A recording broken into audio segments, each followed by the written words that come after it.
CM Siddaramaiah ಸೇರಿದಂತೆ ಇಡೀ ಕಾಂಗ್ರೆಸ್ ಅನ್ನ ಮೂಡ್ ಆಫ್ ಮಾಡಿದಂತ ಕೇಸು ಕ್ಲೈಮ್ಯಾಕ್ಸ್ ಹಂತ ತಲುಪಿದೆ. ಪ್ರಕರಣದ ತನಿಖೆ ನಡೆಸಿದಂತ ಲೋಕಾಯುಕ್ತ ಅಧಿಕಾರಿಗಳು ಹೈಕೋರ್ಟ್ಗೆ ವರದಿ ಸಲ್ಲಿಸಿದ್ದಾರೆ. ಮತ್ತೊಂದು ಕಡೆ ಸಿಬಿಐ ತನಿಖೆಗೆ ಕೋರಿರೋ ಕುರಿತು ಹೈಕೋರ್ಟ್ ಸಿಎಂ ಭವಿಷ್ಯವನ್ನ ಕಾಯ್ದಿರಿಸಿದೆ. ಆದರೆ ನನಗೆ ಯಾವ ಆತಂಕವೂ ಇಲ್ಲ ಅಂತಿರೋ ಸಿಎಂ ನ್ಯಾಯ ಸಿಗತ್ತೆ ಅನ್ನೋ ವಿಶ್ವಾಸದಲ್ಲಿದ್ದಾರೆ.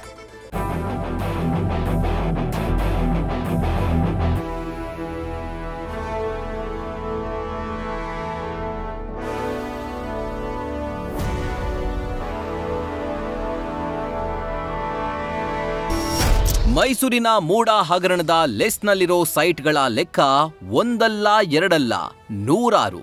ರಾಜಕಾರಣದಲ್ಲಿ ಅಲ್ಲೋಲ ಕಲ್ಲೋಲ ಸೃಷ್ಟಿಸಿದ್ದ ಕೇಸ್ ಇದು. ಲೋಕಾಯುಕ್ತ ತನಿಖೆಯಂತೂ ಮುಗಿದಿದೆ. ಆದ್ರೆ ಸಿಬಿಐ ತನಿಖೆ ಮಾಡಬೇಕಾ ಬೇಡವಾ ಅನ್ನೋ ಕುತೂಹಲ ಕೋರ್ಟ್ನಲ್ಲಿ ಬಾಕಿ ಇದೆ. ಸಿಎಂ ಪತ್ನಿ ಪಾರ್ವತಿ, ಸಚಿವ ಭೈರತಿಗೆ ಇಡಿ ನೋಟಿಸ್. ಇಡಿ ನೋಟಿಸ್ ರಾಜಕೀಯ ಪ್ರೇರಿತ ಎಂದ ಸಿಎಂ ಸಿದ್ದು. ಮೂಡ ಹಗರಣದಲ್ಲಿ ಸಿಎಂ ಸಿದ್ದರಾಮಯ್ಯ ಪತ್ನಿ ಬಿಎಂ ಪಾರ್ವತಿಗೆ ನೀಡಿದ್ದ ಇಡಿ ನೋಟಿಸ್ಗೆ ಹೈಕೋರ್ಟ್ ತಡೆಯಾಜ್ಞೆ ನೀಡಿದೆ. ಈ ಕುರಿತು ಪ್ರತಿಕ್ರಿಯಿಸಿರೋ ಸಿಎಂ ಸಿದ್ದರಾಮಯ್ಯ, ಇಡಿ ನೋಟಿಸ್ ರಾಜಕೀಯ ಪ್ರೇರಿತ, ಮೂಡ ಕೇಸ್ ಕೂಡ ರಾಜಕೀಯ ಪ್ರೇರಿತ ಅಂತ ತಿಳಿದಿದ್ದಾರೆ. ನನಗೆ ಯಾವುದೇ ಆತಂಕವಿಲ್ಲ, ನ್ಯಾಯ ಸಿಗುವ ವಿಶ್ವಾಸವಿದೆ ಎಂದಿದ್ದಾರೆ. ಕೊಡಬೇಕಾ ಬೇಡುವ ಅನ್ನೋದ್ರ ಬಗ್ಗೆ ಚರ್ಚೆ ನಡೀತಾ ಇದೆ. ಅದು ಆರ್ಗ್ಯುಮೆಂಟ್ ಸ್ಟೇಜ್ನಲ್ಲಿದೆ. ಈಗ ರಿಸರ್ವ್ ಆಗಿದೆ ಆರ್ಡರ್ಸ್ಗೆ. ಈ ಹಂತದಲ್ಲಿ ನೀವು ಆತರ ಮಾಡೋದು ಸರಿ ಇಲ್ಲ ಅಂತ ಹೇಳಿ ಸ್ಟೇ ಕೊಟ್ಟಿದ್ದಾರೆ. ರಾಜಕೀಯ ಪ್ರೇರಿತ ಅಂತ ಇಡಿ ನೋಟಿಸ್ ರಾಜಕೀಯ ಪ್ರೇರಿತ ಅಂತ ಅನ್ಸುತ್ತೆ.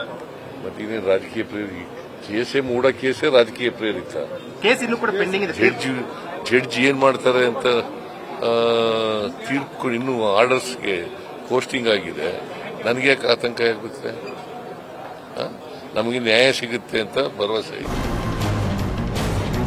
ವಿಧಾನಸೌಧದಲ್ಲಿ ಸುದ್ದಿಗೋಷ್ಠಿ ಮುಗಿಸಿ ಬರುವ ವೇಳೆ ಸಿಎಂ ಸಿದ್ದರಾಮಯ್ಯ ಮುಗ್ಗರಿಸಿದ್ದಾರೆ.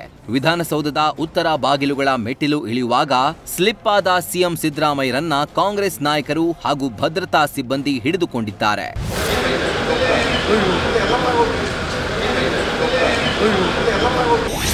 ತಪ್ಪು ಮಾಡಿಲ್ಲ, ಮೂಡಾದಲ್ಲಿ ನಮ್ಮ ಪಾತ್ರವಿಲ್ಲ. ಇಡಿ ನೋಟಿಸ್ಗೆ ಸಚಿವ ಭೈರತಿ ಸುರೇಶ್ ಅಚ್ಚರಿ. ಇನ್ನು ಮೂಡ ಹಗರಣದಲ್ಲಿ ಸಿಎಂ ಪತ್ನಿಯವರದ್ದಾಗ್ಲಿ ಅಥವಾ ನನ್ನ ಪಾತ್ರವಾಗ್ಲಿ ಇಲ್ಲ. ನೋಟಿಸ್ ಕೊಟ್ಟಿರೋದು ಆಶ್ಚರ್ಯ ತಂದಿದೆ ಅಂತ ಸಚಿವ ಭೈರತಿ ಸುರೇಶ್ ವ್ಯಂಗ್ಯವಾಡಿದ್ದಾರೆ.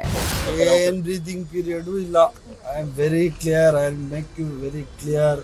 ಇದರಲ್ಲಿ ಯಾವುದೇ ನಂದಾಗ್ಲಿ ಮುಖ್ಯಮಂತ್ರಿಗಳ ಪತ್ನಿಯವ್ರದ್ದಾಗ್ಲಿ ಯಾವುದೇ ಪಾತ್ರ ಇಲ್ಲ. 0. ಯಾವ ತರ ಪಾತ್ರ ಇದ್ದಿದ್ರೆ ನನ್ನ ನ್ಯಾಯಾಲಯ ಒಪ್ಕೊಂಡು ಸ್ಟೇ ಕೊಟ್ಬಿಡೋದ?